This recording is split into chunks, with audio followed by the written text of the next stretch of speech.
তাহলে একটু জোরে বলা যাবে কি? একটু জোরে বলা যাবে কি? দেখি কত জোরে। রে বাবু এশার নামাজ হয়ে গেছে, অজু ছুটিয়ে যাই কি অজু দিয়ে কি করবেন? কি করেন? এখন অজুর দরকার নাই, সে তাহাজ্জুদ দেরি আছে। একটু জোরে। এরে বাবু আমি কি গান গাইতেছি? তাহলে আপনি হেনে আসেন, ওয়াজ করবি কারে নিয়ে? গাঁও ধরে মানুষ খিচুড়ি খান, এনে বসে থাকবে মনে কয় না আমারটা হি নিয়ে আসি 3 জন মানুষ ভাঙাচুরি বসতেন, এতে আমার মিলাদেই এত মানুষ হয়। আবার কথা কন সাধারণ মানুষের কথা কন না, একটু জোরে আওয়াজ দিয়ে বলেন আলহামদুলিল্লাহ। আরো জোরে বলেন আলহামদুলিল্লাহ। রব্বানা লাকাল হামদ হামদান কাসীরান তাইয়িবান মুবারাকান ফীহি। আমরা আল্লাহর শুকরিয়া আদায় করে নিলাম। আল্লাহ তাআলা আমাদের সকলের জীবনের জবানের সকল গুনাহ আল্লাহ মাফ করে দিক। জীবন ভর মাহফিল শুনেছেন, মাহফিল কবুল হওয়ার 3টা শর্ত আছে, জানেন? জীবনেও জানেন না। যদি জানতেন তাহলে ভাঙা ডোলের মতো বাজিয়ে উঠতেন না। 100 কোটি দরুদ ও সালাম সাইয়্যিদুল মুরসালিন খাতামুল আম্বিয়া আশরায়ে মুবাশশারা জনাবে মুহাম্মদুর রাসূলুল্লাহ সাল্লাল্লাহু আলাইহি ওয়াসাল্লামের উপরে, যেই নবীকে আল্লাহ রাব্বুল আলামিন গোটা পৃথিবীর মধ্যে পাঠিয়েছিলেন সমস্ত মানুষগুলিকে অন্ধকার বর্বরতার যুগ থেকে ফিরিয়ে নিয়ে সিরাতাল মুস্তাকিমের রাস্তায় দাঁড় করিয়ে দেওয়ার জন্য, যেই নবীকে আল্লাহ তাআলা উম্মতের কান্ডারি বানিয়ে এই পৃথিবীর মধ্যে প্রেরণ করেছিলেন, সেই নবীর উপরে জানাই অসংখ্য দরুদ ও সালাম। সকলেই পড়ি সাল্লাল্লাহু আলাইহি ওয়াসাল্লাম। ব্রাদানে মিল্লাত, ব্রাদানেল ইসলাম, আমি আপনাদের কাছে জিজ্ঞাসা করব বাবু, মুসলমান আমরা সবাই, মুসলমান যদি না হতাম এই মাহফিলে কি আসতাম? আসতাম না। তবে আসছি ঠিক আছে, মুসলমান সাইনবোর্ড আছে, কাজে নাই, কথাটা মনে হয় মিথ্যা। এখানে যারা আসছেন 12 আনা মানুষ এশার নামাজ পড়েন নাই। এখানে যারা আসছেন এই 12 আনার ভিতরে আর 12 আনা, যে 12 আনা ঈশার নামাজ পড়েন নাই তার ভিতরে আর 12 আনা খালি জুমার নামাজ পড়ে, এক ওয়াক্তও পড়ে না। দেখতে চান? যে মানুষগুলি নামাজ পড়ে ওদের চেহারার মধ্যে নামাজের ছাপ আছে, ওদের চেহারার দিকে তাকালেই বোঝা যায় এই লোকটা ওয়াসজুদু লিল্লাহি ওয়াবুদু রাব্বাকুম, এই মানুষটা রবের সিজদাকারী, ওয়ার কাউমার রাকিন, ইনি রুকুকারী, ইনি সিজদাকারী, আল্লাহ তাআলার দাসত্ব স্বীকার করে নিয়েছে, নবীজিকে ভালোবেসেছে। জোরে কোন সুবহানাল্লাহ। বলেন তো পৃথিবীর মধ্যে শ্রেষ্ঠ নবী আমার আপনার নবী মুহাম্মদুর রাসূলুল্লাহ সাল্লাল্লাহু আলাইহি ওয়াসাল্লাম, তিনি হলেন শ্রেষ্ঠ নবী। আর তার মাজেজা শ্রেষ্ঠ মাজেজা, সুবহানাল্লাহ কোন। আর এই মাজেজা যে মানুষ মানে না, এরা রসুলের উম্মতও না, আল্লাহর বান্দাও না। স্টেট কাট কথা, আমি কাকেও ভয় নেই এক আল্লাহ ছাড়া। আল হাক্কু মুররুন, সত্য কথা তিক্ত, বলতে হবে, চুরি করা যাবে না। আজকে ভয় করে সাফায় যাব যে আতুফ সবালারা আবার আমাকে দাওয়াত দেবে না, এই চিন্তা নাই। নো চিন্তা ডো ফুর্তি। আসেন আলোচনায় যাই, মুসলমান কয়টা থাকে দেখা যাক, কি কন? ইয়া আইয়ুহাল্লাযীনা আমানুত্তাকুল্লাহা হাক্কা তুকাতিহি ওয়া লা তামুতুন্না ইল্লা ওয়া আনতুম মুসলিমুন। এই জায়গায় আল্লাহ কোরআনের মধ্যে বলতেছে ইয়া আইয়ুহাল্লাযীনা আমানু, কাদের ডাক দিল? ইমানদারদেরকে ডাক দিছে। হিন্দুদের বৌদ্ধদের, খ্রিস্টান, ত্রিবতী, কারো ডাক দেয় নাই। আল্লাহ বলছে ইমানদার। তাহলে ইমানদার কারা? জোরে কান, ইমানদার কারা? যে মানুষগুলি যায় নামাজের সাথে সম্পর্ক আছে, এরাই হলো ইমানদার। আর যারা যায় নামাজের সাথে সম্পর্ক নাই, স্টেট কার্ড, তারা ইমানদার হয় নাই। মুসলমান হিসাবে দাবি করেন আর না করেন তাতে আসে যায় না। কি করেন? মুসলমানের ছেলে হয়েছে, আমরা মুসলমান, কিন্তু কার্যকলাপে আমাদের আছে কি মুসলমানের?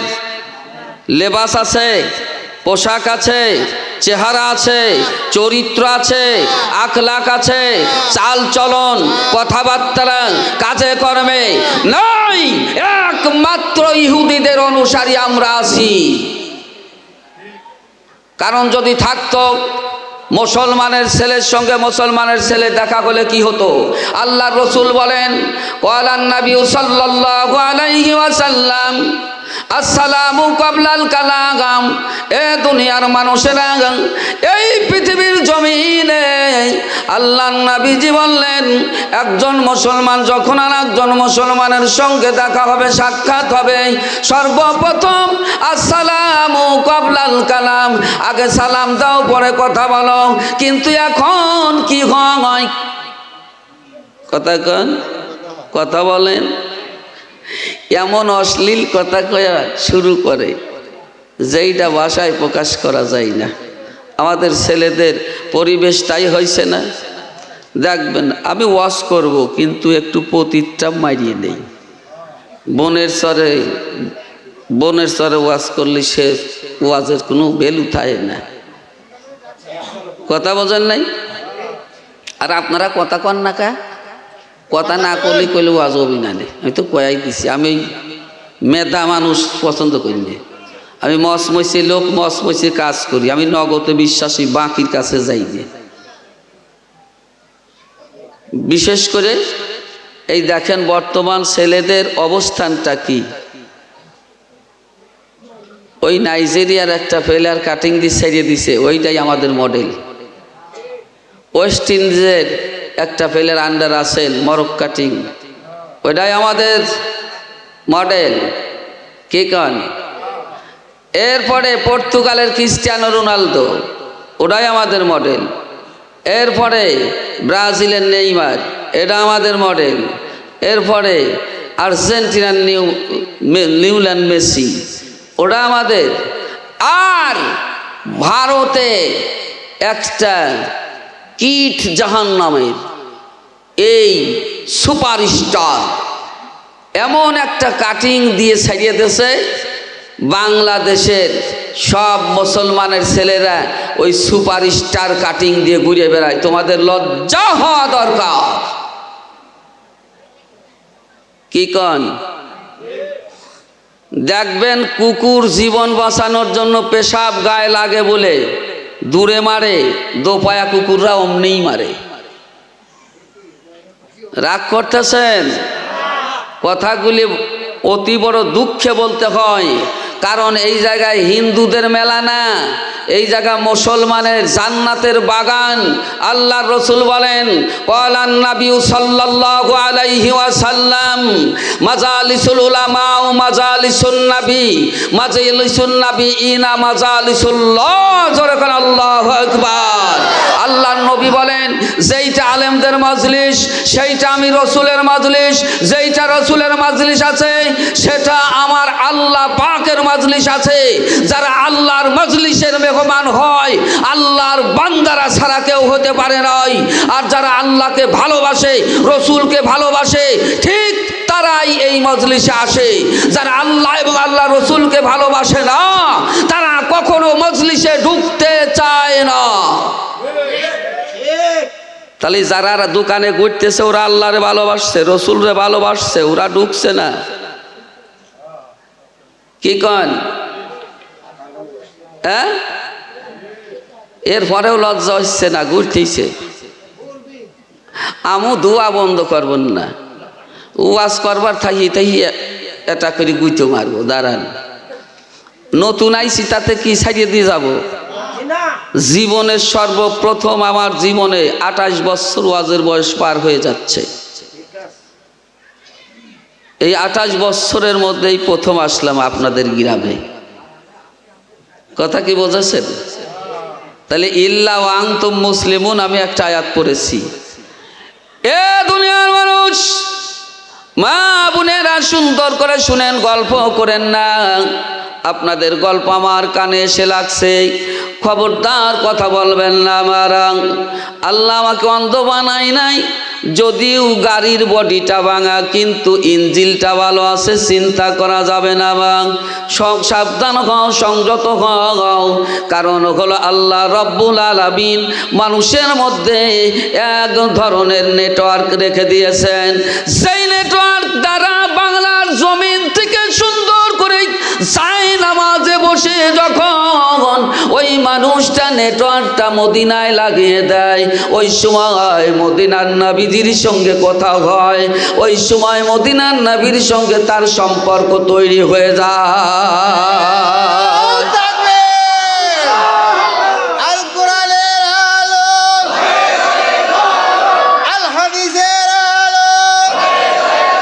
আলহামদুলিল্লাহ, জাযাকাল্লাহ।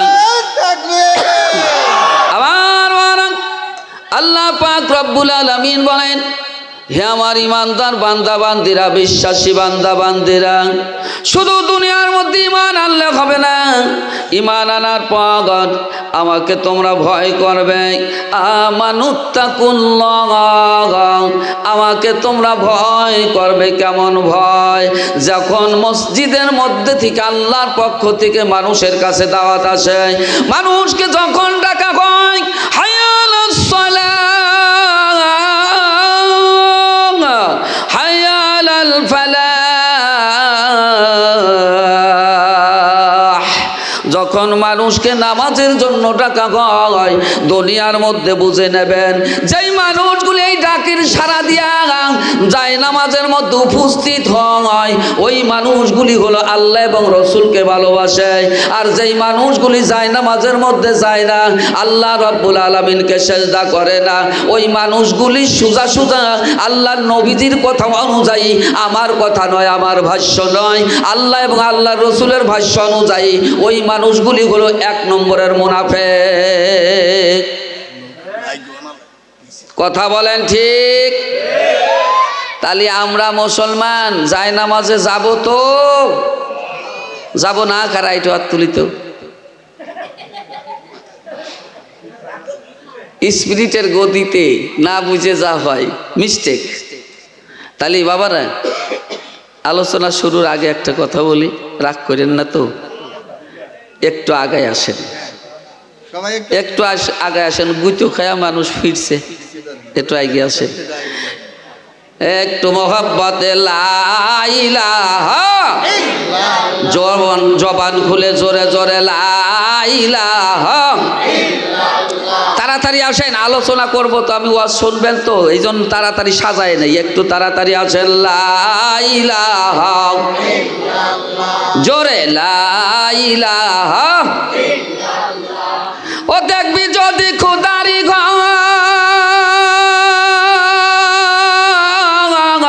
এই কালেমার কোন জিধার, এই কালেমা ভুল হলে সব হবে তোর ভুল। লা ইলাহা ইল্লাল্লাহু মুহাম্মাদ রাসূল। লা ইলাহা, জোরে লা ইলাহা।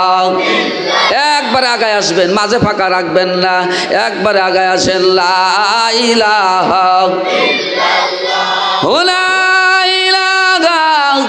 ইল্লাল্লাহু মুহাম্মাদুর রাসূলুল্লাহ সাল্লাল্লাহু আলাইহি ওয়াসাল্লাম। আমার বাবারা, ভাইরা, আম্মা জানেরা, একটু মনটা দিলটা নরম করিয়া মদিনাওয়ালার দিকে লাগাইয়া আল্লাহকে স্মরণ করে চুপটি করে বসে বসে মনটা উজাড় করে দিয়া সুন্দর করে একটু কানটা উন্মুক্ত করে দিয়ে শুনতে থাকেন, দেখবেন আপনার কাছে ভালো লাগবে। আর মনটা মুখটা এদিকে ওদিকে দিলে কখনোই ভালো লাগবে না। আল্লাহ পাক রব্বুল আলামিন বলে, বান্দা যত সময় পর্যন্ত মুসলমান না হও এত সময় পর্যন্ত কবরে এসো না। যদি তোমরা কবরের মধ্যে আসো মুসলমান না হইয়া কবরের মধ্যে আসো, তাহলে তোমরা কত বড় বিপদে পড়বে জানো? মসজিদে নববী মেম্বারের উপরে বসিয়া দয়ান নবীজি সাহাবীদের নিয়ে আলোচনা করছেন। এমন সময় আল্লাহর নবী যে আলোচনা বন্ধ করে দিলেন, বন্ধ করে দিয়ে চুপ করে বসে রইলেন। নবীজির শরীর থেকে ঘাম মোবারক বের হয়। আল্লাহ নবীজির চেহারা মোবারকটা আস্তে আস্তে লাল হয়ে গেল। মাথাটা নিচু করে চুপ করে বসে রইলেন। আল্লাহ নবীজির উপরে যখন ওহী নাজিল হতো এই সময় শরীরটা ঘামতো, চেহারাটা লাল হয়ে যেত। আল্লাহ নবীজি মাথাটা নিচু করে বসে থাকতেন। জোরে কোন সুবহানাল্লাহ, আরো জোরে বলুন সুবহানাল্লাহ। আমার বাবা ভাইরা, এই সময় আল্লাহ নবী বললেন, আমার সাহাবীরা তোমরা শোনো শোনো, জিবরাইল আলাইহিস সালাম আমার কাছে এসেছিল। কথাটা বলতেই আল্লাহ নবীজির চোখ দিয়ে পানিগুলি গড়িয়ে গড়িয়ে পড়া শুরু করল। কথাটা বলতে না বলতে আবেগে রাসূল উচ্চ স্বরে চিৎকার দিয়ে কেঁদে ফেললেন। হযরত আবু বকর সিদ্দিক রাদিয়াল্লাহু তাআলা আনহু ডাক দিয়ে বলেন, ইয়া রাসূলুল্লাহ, ইয়া হাবিবাল্লাহ, হুজুর জীবনে আপনাকে এমন ভাবে কাঁদতে দেখি নাই। নবীজি গো, কেন আপনি কাঁদেন? কি হলো আপনার? আল্লাহর হাবিব বললেন, আমার সাহাবী, ইন্নী আলামু মা লা তা'লামুন।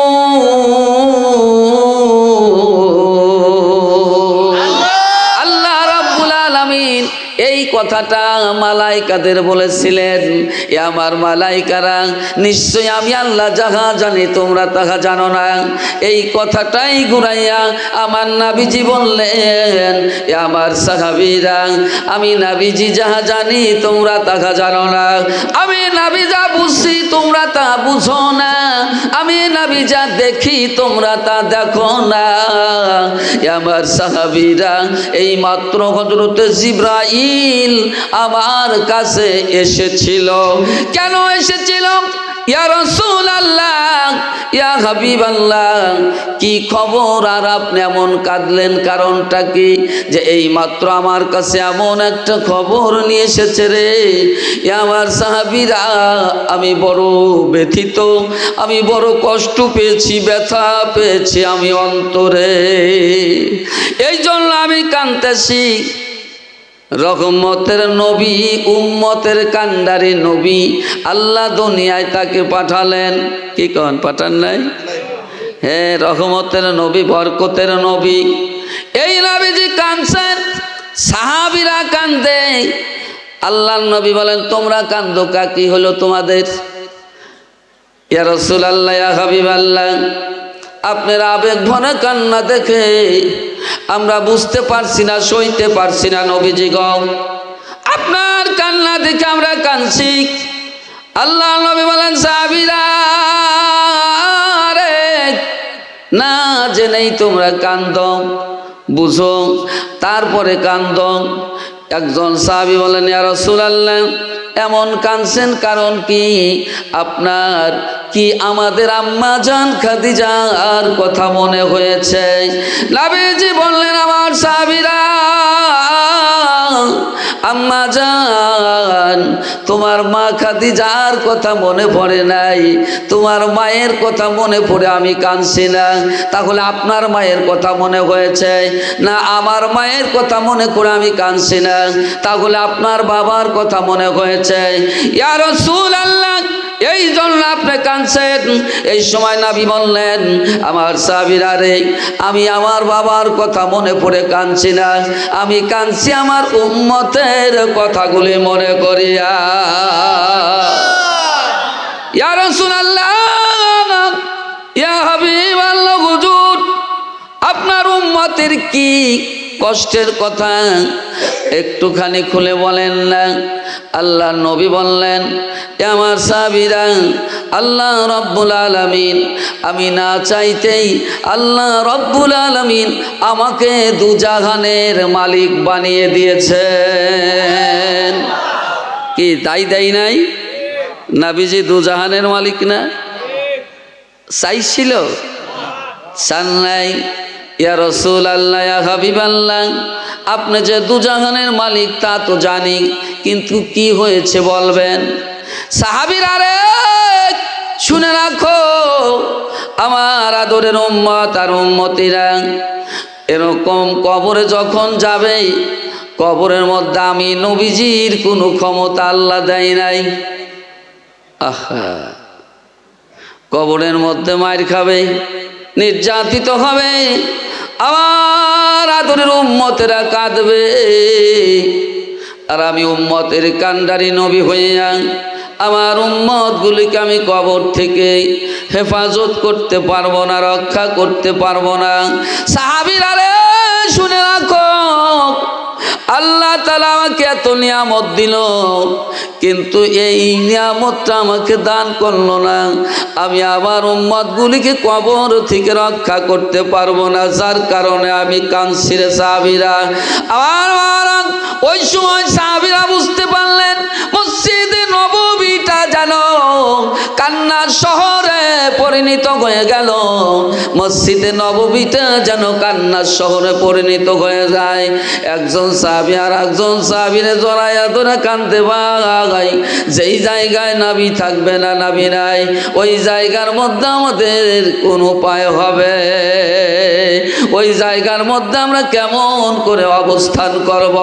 হযরত আলী রাদিয়াল্লাহু তাআলা আনহু এবার কাঁদতে কাঁদতে পাগলের মতো ছুটে চলে গেলেন জান্নাতুল বাকিতে। জান্নাতুল বাকি কবরস্থানে যাইয়া কবরে স্থানে অবস্থান করিয়া এবার জমিনের মধ্যে লুটায় পড়ে কান্দে, সারা শরীরের মধ্যে ধুলাবালি লেগে গেল। হযরত আলী কান্দে, আল্লাহ জানি না কবরের মধ্যে আমাদের কোন অবস্থা হবে রে মাওলা। ও আল্লাহ, কেমন করে ওই কবরে থাকবো যেখানে আমার নবী থাকবে না? সাহাবী হযরত আলীর কান্না এমন ভাবে কাঁদছেন, আল্লাহ তাআলার আসমান জমিনটা ভারী হয়ে যায়। জোরে কোন সুবহানাল্লাহ। আল্লাহ নবী বলেন, আমার সাহাবীরা তোমরা সবাই এখানে, আমার আলী কোথায়? আমার আলীকে আমি দেখছি না। একজন সাহাবী বললেন, ইয়া রাসূলুল্লাহ, ইয়া হাবিবাল্লাহ, হুজুর আলী জান্নাতুল বাকির দিকে দৌড়ে চলে গেল। নবীজি বললেন, সাহাবীরা আমার আলীকে ধরে নিয়ে আসো, ডেকে নিয়ে আসো, আমার আলীকে উপস্থিত করো। এই সময় হযরত আলীকে উপস্থিত করার জন্য তিনজন সাহাবী পাগলের মতো ছুটে গেলেন। যাবার পর তিনজন সাহাবী যখন আবেদন করলেন, তাদের আবেদনটা প্রত্যাখ্যান করে দিল। হযরত আলী রাদিয়াল্লাহু তাআলা ডাক দিয়ে বলেন, আমার ভাইরা, আমাকে তোমরা বিরক্ত করো না, আমাকে কাঁদতে দাও। যদি আল্লাহ তাআলা আমার কান্নাকে পছন্দ করে নেয়, তাহলে আমার নবীজির আদরের উম্মতগুলির নাজাতের ফয়সালা হয়ে যাবে। জোরে কোন মারহাবা, নারে তাকবীর। হযরত আলী রাদিয়াল্লাহু তাআলা আনহু আমাদের মুক্তির জন্য পাগলের মতো কান্দে, কিন্তু আমরা আজকে মুসলমানের ঘরে জন্ম নেয়া ইসলামী জালসার মধ্যে বসতে লজ্জা লাগে, ইসলামী জালসার মধ্যে আসতে কষ্ট হয়। এ মুসলমানের সন্তানেরা, তোমাদেরকে একটু মনে পড়ে না ওই আলীর দুইটা কলিজার টুকরা বেটার জীবন কুরবানি দিয়া তোমাদের মুক্তি হয়েছে, তার আগে হয় নাই? কথা মিথ্যা? আল্লাহর নবী একদিন নয়, 2 দিন নয়, 7 দিন হয়ে যায়, ঘরে ফিরে না, মসজিদে নববীতে পাওয়া যায় না। সাহাবীরা পাগল পারা দিশেহারা, সাহাবীরা পাগলের মতো হয়ে গেল। হযরত ওমর ফারুক রাদিয়াল্লাহু তাআলা আনহু কাফেরদের স্মরণে ভাষণ দিয়ে বললেন, এ কাফের নেতারা, বলে দাও আমার নবীজিকে কোথায় তোমরা গোপন করে রেখে দিয়েছ? আমি ওমরের তরবারিটা যদি খাপ থেকে বের হয়, আল্লাহর কসম, ওই সত্তা মাবুদের কসম করে বললাম, একজন কাফেরকেও আমি জীবিত রাখবো না। তাড়াতাড়ি আমার নবীকে বের করে দাও। ইতিহাস ভালো করে দেখবেন, হাদিস কোরআন ভালো করে দেখবেন, আছে না নাই না বানায়া বলবো, বানায়া কোনো কথা বলবো না, বাস্তব কথাগুলি আপনাদের সামনে তুলে ধরবো বাবা, যেইগুলি আল্লাহ এবং রসুলের উপরে আল্লাহ দান করেছিল আর রসুলের জীবনে ঘটে গিয়েছিল, সাহাবীদের সঙ্গে ঘটে গিয়েছিল। সেই কথাগুলি তোমাদের শোনাবো রে বাবা। সেই কথাগুলি যাদের ভালো লাগবে না, এই মানুষটা মুসলমান হয়ে কবরে যেতে পারবে না। আবার নবীর কথার চাইতে কার কথা এত দাম? কারো কথা আছে দাম আছে? আমার নবীর আদর্শের চাইতে সুন্দর আদর্শ পৃথিবীতে কেউ আছে? নাই, আসে নাই, আসবেও না। কি কন আমার বাবা, একটু খেয়াল করেন। আল্লাহ রাব্বুল আলামিন নবীজিকে জানায় দেন, নবীজি গো আপনি কেন কাঁদেন? আমার মাওলা যখন নবীজিকে জানান, বন্ধু আমার, হাবিব আমার, আপনি এত কাঁদবেন না, আপনার কান্নায় আমার আসমান জমিনটা ভারী হয়ে গেছে, আপনার চোখের পানিগুলি আমি সইতে পারি না, আপনার কান্নাগুলি আমি সইতে পারি না। ইয়া রাসূলুল্লাহ, আমার প্রিয় বন্ধু আপনি কাঁদবেন না। আল্লাহ রাব্বুল আলামিন নবীজি বলেন, আল্লাহ যত সময় পর্যন্ত আমার উম্মতগুলিকে তুমি মাফ করে না দিবে, এত সময় পর্যন্ত তোমার আহ্বানে আমি সাড়া দেব না।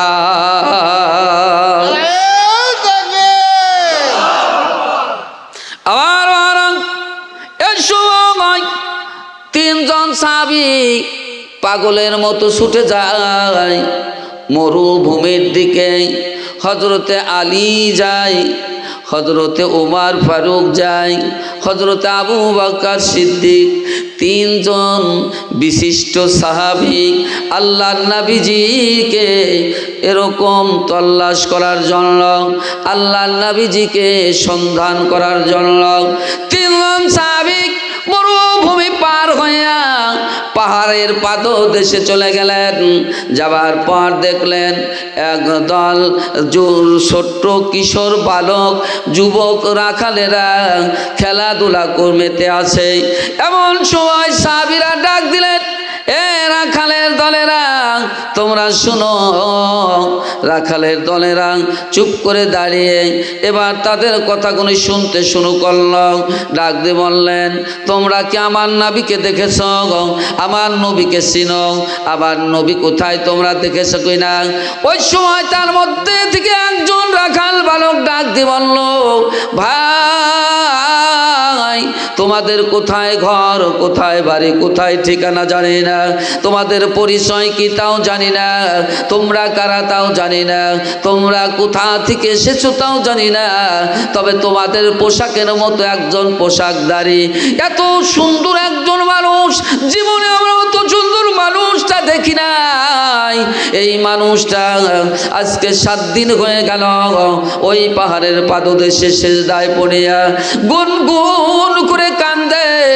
এ ভাই তোদের হাতে ধরি, পায়ে ধরে বলি ভাই, অনুরোধ করে বলে যায়, তোমরা যাও ওই পাহাড়ের পাদদেশে দেখো ওই সুন্দর মানুষটা আছে। ওই মানুষটা যেই দিন আছে সেজদার মধ্যে পড়ে গুনগুন করে কাঁদছে, সেই দিন থেকে শুরু করে আজ 7 দিন হয়ে গেল। ভাই তাকিয়ে দেখো, আমাদের উট দুম্বাগুলি আকাশের দিকে এসে এসে চোখের পানি ছাড়ছে। ওরা ঘাসে মুখ দেয় না, কোনো খানা খায় না, পানি পান করে করে না, শুধু আকাশের দিকে তাকিয়ে ওরা কান্দে। তাই তোমাদের অনুরোধ করে বলে যাই, ভাইরে ওই লোকটারে তুলে নিয়ে যাও। ওই লোকটা যত সময় পর্যন্ত থাকবে আমাদের এই গৃহপালিত প্রাণীগুলি ঘাসে মুখ দেবে না, ওরা আহার করবে না, না খেয়ে ওরা মারা যাবে। রসুলের ভালোবাসা কাকে বলে দেখেন তো? হ্যাঁ, 4 পাওয়ালারা বোঝে আর 2 পাওয়ালারা বোঝে না, তাও বাজারে ঘোরে। হাই রে মুসলমানের ছেলেরা রে, জীবনে এইরকম গাইয়ে দেহি নেই।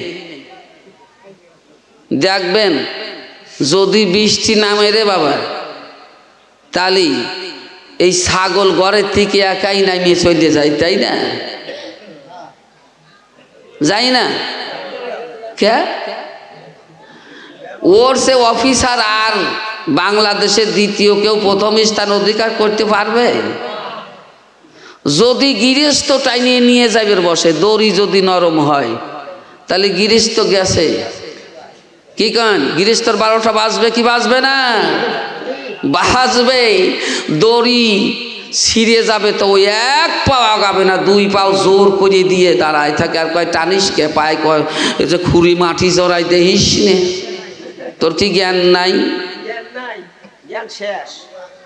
তো ওই সব যুবকরা বলতেছে, হুজুর যতই চেঁচাও তোমার কি জ্ঞান নাই? আমরা যে ফ্রি ফায়ারে মগ্ন, আড্ডায় মগ্ন, তোমার কি জ্ঞান বুদ্ধি সব শেষ হয়ে গেছে? তা কি ছাগলের মতো দড়ি লাগায়া টাইনি আনা লাগবি?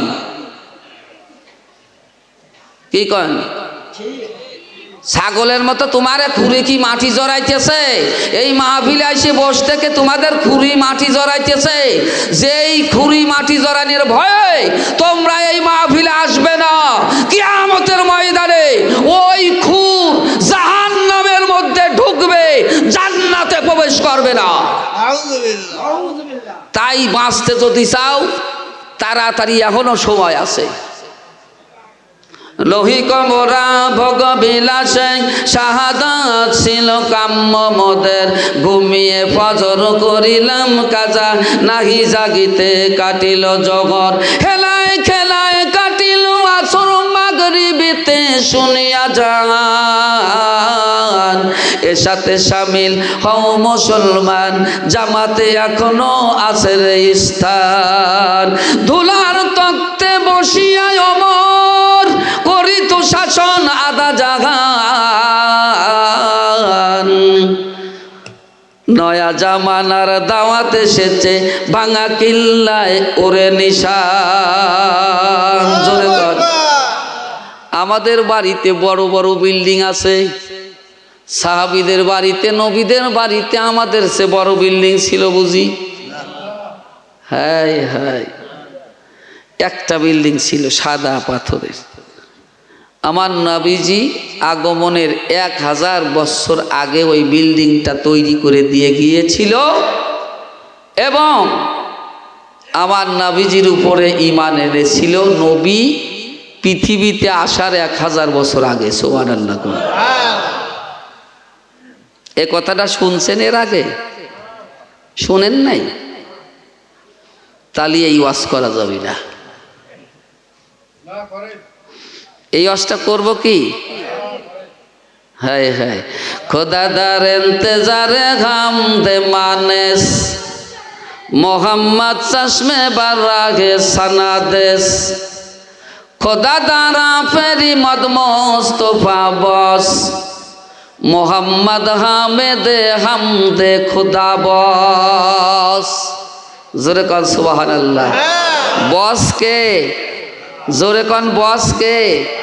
আরে না, বস হলো মুহাম্মাদুর রাসূলুল্লাহ। এ কথা কে বলছে? আল্লাহ বলতেছে, খোদা দার ইন্তজারে ঘাম দে মানেস। দুনিয়ার সমস্ত মানুষগুলি যদি মিছিল করে আন্দোলন করে বলে, আল্লাহ তুমি যে আমাদের খোদা, আমরা তোমাকে মানি না, মানব না, আমি আল্লাহর কোনো আসে যায় না, আমার কোনো ক্ষতি হবে না। জোরে কন সুবহানাল্লাহ। মোহাম্মদ চশমে বারাগে সানাদেশ, মোহাম্মদুর রাসূলুল্লাহ সাল্লাল্লাহু আলাইহি ওয়াসাল্লাম ওয়াসাল্লাম নামে একজন নবী যে আমাকে মানছে, তার মানাটাই আমি আল্লাহর স্রষ্টাত্ব ধন্য হয়ে গেছে, আমি আল্লাহ খুশি হয়ে গেছি। যার কারণে তোমাদের মানার না মানা আমার কোনো সমস্যা নাই। জোরে কোন সুবহানাল্লাহ। কি এই 28 বছরের দিন লাগলো না, আর আজকে লাগবি কেবা কেজি? আমার বাবারা একটু খেয়াল করেন। এরপরে আল্লাহ বলতেছেন, মোহাম্মদ চশমে বার রাগে সানাদেশ, খোদা দারা ফেরি মদ মোস্তফা বস, মোহাম্মদ হামেদে হামদে খুদা বস। তোরা আমার নবীকে মানিস আর না মানিস আমার কোনো আসে যায় না, আমার নবীরও কোনো সমস্যা নাই, কারণ আমি আল্লাহ নিজেই আমার নবীকে নিতা বলে মানিয়ে নিছি। দেখছেন? এ বাবারা একটুখানি খেয়াল করেন। ইয়ামানের বাদশা গভর্নর, ইয়ামান থেকে 13,000 পদাতিক বাহিনী, 1,30,000 পদাতিক বাহিনী। পদাতিক বাহিনী বোঝেন? হ্যাঁ, এই যে রেপ প্রায় করে আইটিয়ে যায় সৈন্যরা, 1,30,000 পদাতিক বাহিনী আর 1,32,000 অশ্বরোহী বাহিনী। অশ্বরোহী বোঝেন তো? গোড়ার উপরে সর হয়ে যায়। 1,32,000 অশ্বরোহী বাহিনী আর 1,30,000 পদাতিক বাহিনী আর মাত্র 30,000 আলেমের একটা কাফেলা নিয়া মক্কা নগরীতে ঢুকছে। জোরে কোন সুবহানাল্লাহ। মক্কা চত্বরে যাইয়া তিনি সুন্দর করে মক্কা শরীফটা পরিদর্শন করলেন। পরিদর্শন করার পর এইবার সুন্দর করিয়া বসলেন, তাবু করলেন, তাবু করে অবস্থান নিলেন। তারপরে যখন রাত্রি হয় এই সময় উনি আফসোস করে বলতেছে, আরে মক্কার মানুষগুলি কেমন, মক্কার প্রেসিডেন্ট বা রাজা কেমন জানি না, আমরা এতগুলি মানুষ নিয়ে এই মক্কা শহরে আসলাম, অথচ আমাদের একটু দেখতে আসলো না, স্বাগতম জানাতে আসলো না। এই সময় একজন মক্কাবাসী বলতেছে, বাবাজি আপনারা কারা, কোন দেশ থেকে এসেছেন জানি না। সেই সময় এই কাফেলার নেতা ডাক দিয়ে বলতেছে, বাবারে আমরা এসেছি ইয়ামান থেকে, আমি হলাম ইয়ামানের গভর্নর, আর এরা হলো আমার সৈন্য সামর্থ্য, আমি এদেরকে নিয়ে কাবা শরীফ জিয়ারত করার জন্য আসছি। ভাই আমাদের কাছে আল্লাহ তাআলা এমন একটা মূল্যবান ঘর দান করেছে, যেই ঘরের কারণে কে আসলো আর কে গেল আমরা ওইটা চিন্তা করি না, কারণ সারা পৃথিবীর মানুষগুলি এখানে এসে আল্লাহর ঘরকে তওয়াফ করে। এটাই ঠিক। তুমি কত বড় বাদশা, কি ক্ষমতা দর, ওইটা আমাদের বিষয় না। তখন উনি মনে মনে কল্পনা করছে যে এই ঘরটা বাইয়ে ফালাবো। দেখছেন, এই ঘরটা বাইয়ে ফালাবো, দেখি আমার দেখতে আসে কিনা, ভিতরে একটা অহংকার আছে। এই সময় হঠাৎ করে কল্পনা করার সাথে সাথে লোকটার শরীরটা একটু মন্দা হলো। মন্দা বোঝেন? যখন আপনার শরীরের মধ্যে জ্বর আসবে, অসুখ করবে, তার আগে একটা আলামত আছে। এরকম একটা আলামত চলে আসলো। এবার বাদশা বলতেছে, হুজুরের দগন একটু শোনেন, আমার শরীরটা মন্দা হলো, কিছু সময় পর শরীরের মধ্যে জ্বর হলো, কিছু সময় পরেই শরীরের মধ্যে ফোট হয়ে গেল, আর কিছু সময় পরে ওই ফোটগুলি পেকে পেকে ফেটে ফেটে পুঁজ বের হওয়া শুরু করলো, কান দিয়ে রক্ত বের হয়, নাক দিয়ে রক্ত বের হয়। বাদশা যাই অবস্থা। এই সময় হেকিমকে ডাকা হলো, হেকিমেরা চিকিৎসা দেয়, কিছুই হয় না। এই সময় বাদশা ডাক দিয়ে বলে, হুজুর আপনারা কিছু বলেন না। কয় আমরা কি বলবো, আপনার অসুখ হয়েছে হলো আসমানি আর চিকিৎসা চলছে হলো জমিনি, তাই কোনো দিন সারবে? কয় বুঝলাম না ব্যাপারটা, আসমানি আর জমিনি একটু ভেঙে দেন। কয় হুজুর আপনি এই কাবা শরীফ নিয়ে কোনো খারাপ মন্তব্য করেছেন কিনা? যদি খারাপ মন্তব্য করে থাকেন সঙ্গে সঙ্গে তওবা করেন, তুবু ইলাল্লাহি তাওবাতুন নাসুহা, আপনি তওবা করে নেন, আল্লাহ পাক রব্বুল আলামিন আপনাকে ক্ষমা করে দেবে, আল্লাহ অসুখ ভালো করে দেবে। আর আসমানি অসুখ আল্লাহ দিয়েছে কারণ আপনি যখনই মনটা একটু অন্যদিকে নিয়ে গেছেন, ওই সময় তিনি তওবা করলেন, আল্লাহ আমি তওবা করলাম রে মাওলা, জীবনে কোনোদিন আর তোমার কাবা নিয়ে আমি মন্তব্য করব না, কাবাটারে ভাঙবো না। আল্লাহ তুমি আমারে মাফ করে দাও, আমার যদি অসুখটা ভালো করে দাও আল্লাহ, আমি ওয়াদা করলাম, প্রতিশ্রুতি দিলাম রে মাওলা, আমি কাবা শরীফটারে সুন্দর করে কালো রেশমি গিলাপ পরায়া দেব। এর আগে কাবা শরীফের গায়ে কালো গিলাপ ছিল না। এই ইয়ামানের গভর্নর তিনি প্রথম কাবা শরীফের মধ্যে কাপড় লাগায়, গিলাপ লাগায়। এই মানুষটা সকাল হলো, অসুখ ভালো হয়ে গেল, আর ভালো হয়ে যাবার পর আনন্দে তিনি এবার তার সৈন্যগুলিকে রাষ্ট্রে পাঠিয়ে দিলেন, তাড়াতাড়ি যাও, আমার রাষ্ট্র থেকে অনেক খাদ্য অনেক কাপড় তাড়াতাড়ি নিয়ে আসো, আমি যে কাপড় দেওয়ার ওয়াদা করেছি সুন্দর রেশমি গিলাপ বানিয়ে নিয়ে আসো, আল্লাহর ঘরকে আমি সৌন্দর্য বাড়ায়া দেব, আল্লাহ যেন আমার উপরে রাজি হয়, আল্লাহ যেন আমার উপরে খুশি থাকে, এই জন্য তাড়াতাড়ি যাও। এবার নিয়ে আসা হলো বাবা, সুন্দর করিয়া রেশমি গিলাপ দিয়া এবার কাবা শরীফটারে মোড়ায় দেওয়া হয়। তার থেকে আজ পর্যন্ত না হয় কিয়ামত পর্যন্ত কাবার গায়ে রেশমি কাপড় লাগানো থাকবে। যারা হজের ময়দানে গেছেন, আসলে কাবার শরীরে রেশমি কাপড় আছে না নাই? আছে না? কালো রেশমি গিলাপ লাগানো আছে, আর এরকম সোনালি কালারের বর্ডার দেওয়া আছে, আছে না নাই? আমার এই সময় প্রত্যেকটা মানুষের ঘরে তিনি 2 জোড়া করে কাপড় রেখে গেলেন, মানুষকে সম্মান করলেন, 2 জোড়া করে কাপড় রেখে গেলেন। জোরে কন কয় জোড়া? আমার দিকে তাকান, জোরে কন কয় জোড়া? আরো জোরে।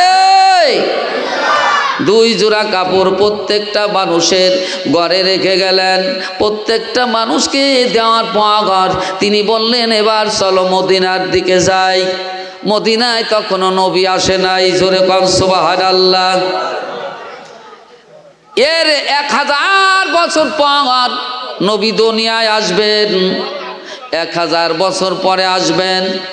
এই সময় তিনি আবার এই বাহিনীগুলি নিয়ে সুন্দর করিয়া মরুভূমির মধ্যে দিয়া রওনা করলেন। এ বাবারা, এতগুলি মানুষ নিয়ে যদি একসাথে রওনা হয় পরিবেশটা কেমন দেখা যায়? কত বাজে? ওরে সুবহানাল্লাহ। যাই হোক বাবারা, একটুখানি খেয়াল করেন, আল্লাহর রহমতে সোনার বাবারা, ভাইরা আমার, যেই কথা বলতেছিলাম একটু খেয়াল করেন।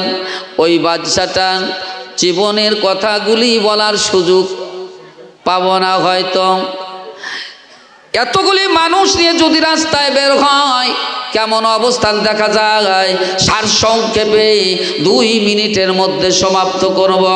এই কথাটা 2 মিনিটের মধ্যে সারসংক্ষেপে একটু বলে যাই, খেয়াল করেন, এদিকে ওদিকে তাকায়েন না, সময় নষ্ট করেন না আমার বাবারা। এই সময় আল্লাহ রাব্বুল আলামিনের বান্দা এতগুলি মানুষ নিয়ে মদিনার মধ্যে পদার্পণ করলেন।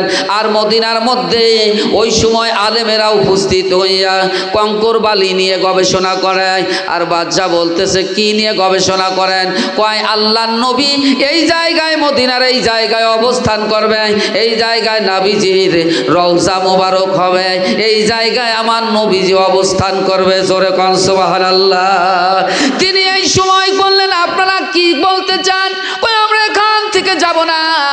যদি কোনোদিন হায়াতুদ দুনিয়ার মধ্যে নবীকে পেয়ে যাই তাহলে জীবন ধন্য হবে, আর যদি না পাই এই জায়গায় আমরা শুয়ে থাকব।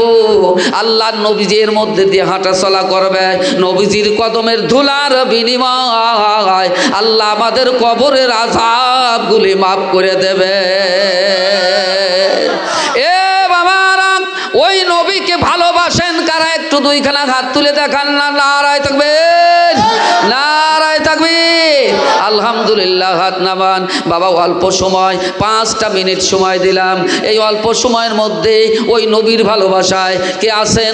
দুনিয়ার উপার্জিত মিম্মা রাযাকনাহুম ইউনফিকুন, যেই মানুষগুলো দুনিয়ার মধ্যে আল্লাহর পক্ষ থেকে রিজিক পেয়েছে আল্লাহ রাব্বুল আলামিনের কোরআনের ঘরের জন্য, কোন মানুষটা আছেন আল্লাহর হস্তে তাড়াতাড়ি 1000, 2000, 500 করে টাকা একটু 5টা মিনিটের মধ্যে রেখে যেতে পারেন? আল্লাহর হস্তে তাড়াতাড়ি আসেন। আল্লাহ রাব্বুল আলামিন এই কোরআনের ইজ্জতের খাতিরে কাল কিয়ামতের ময়দানে আল্লাহ নূরের তাজ পরিধান করাইয়া আপনাদেরকে জান্নাতের মেহমান বানাবে। কি নাম বাবা? শাহজাহান ভাই 500 টাকা জোরে কোন মারহাবা। নারায়ে তাকবীর। আয় আল্লাহ তোমার বান্দা দান করেছে